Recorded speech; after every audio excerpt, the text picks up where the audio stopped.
नमस्कार दोस्तों। जैसा कि आपको ज्ञात होगा, बीपीएससी के द्वारा कल एक पब्लिक नोटिस जारी करते हुए ये सूचना दी गई थी कि प्राइमरी स्तर पर जो मेरिट बनाने की प्रक्रिया होगी उसमें जो क्वालिफाइंग नेचर का फर्स्ट पार्ट था यानी कि लैंग्वेज वाला पार्ट, उसके भी मार्क्स को यूज किया जाएगा।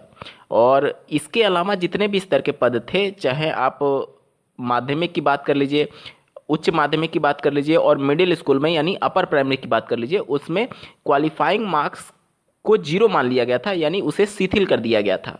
अब उसमें फिर से संशोधन किया गया। देखिए, आयोग ने जो कल नोटिस निकाला था उससे सभी अभ्यर्थियों के मन में ये इमेज बन रहा था, ये मैसेज जा रहा था कि उसके मार्क्स को जोड़े जाएंगे, क्योंकि वो नोटिस ही इस प्रकार से था कि इसके अंकों का प्रयोग किया जाएगा, यानी कि वो मेरिट में जोड़ा जाएगा। ये कन्फ्यूजन क्रिएट हो रहा था, जिसको आज आयोग ने स्पष्टीकरण के माध्यम से फिर से क्लियर करते हुए एक नया नोटिस निकाला है। आप स्क्रीन पर देख पा रहे होंगे, शुद्धि पत्र के नाम से।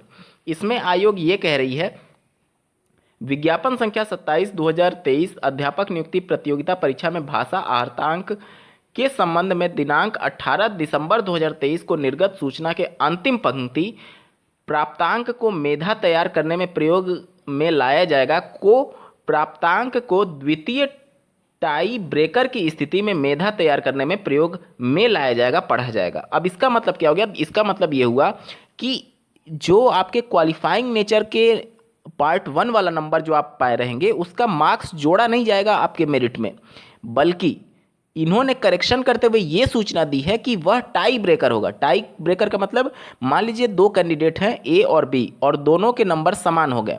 आपको ज्ञात होगा कि मेरिट जो बननी है वो 120 नंबर पर बननी है। मान लीजिए कि ए कैंडिडेट का 120 में से 90 नंबर आया और बी कैंडिडेट का भी 120 में से 90 नंबर आया, तो अब दोनों का नंबर समान हो गया। उस कंडीशन में जो क्वालिफाइंग नेचर का पेपर है उसको देखा जाएगा।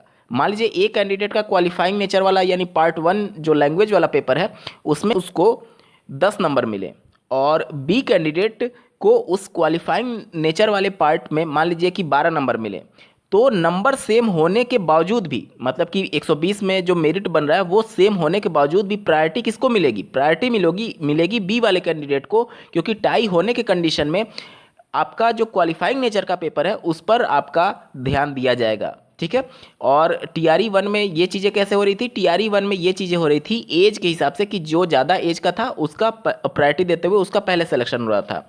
लेकिन आयोग ने इस बार परिवर्तित कर दिया है। इस बार आपके एज के हिसाब से नहीं होंगी, एज के हिसाब से चीज़ें बाद में देखी जाएंगी। पहले आपका तो मेन मेरिट जो 120 नंबर पर बनेगा उसके हिसाब से, उसके बाद अगर नंबर समान होता है तो आपका क्वालिफाइंग नेचर वाले पेपर से ये चीज़ें मैच की जाएंगी। और ये अगर बात करें अपर प्राइमरी और माध्यमिक और उच्च माध्यमिक में, तो इसके मार्क्स को शिथिल कर दिया गया, यानी इसके मार्क्स का प्रयोग नहीं किया जाएगा टाई ब्रेकर में, वहाँ पर नियम अलग लगाया जाएगा। लेकिन प्राइमरी में जो है वो टाई ब्रेकर के तौर पर आपका क्वालिफाइंग नेचर का मार्क देखा जाएगा। अगर दो कैंडिडेट के नंबर समान हो जाते हैं मेन पेपर में, यानी 120 नंबर में अगर नंबर समान हो जाता है उस कंडीशन में।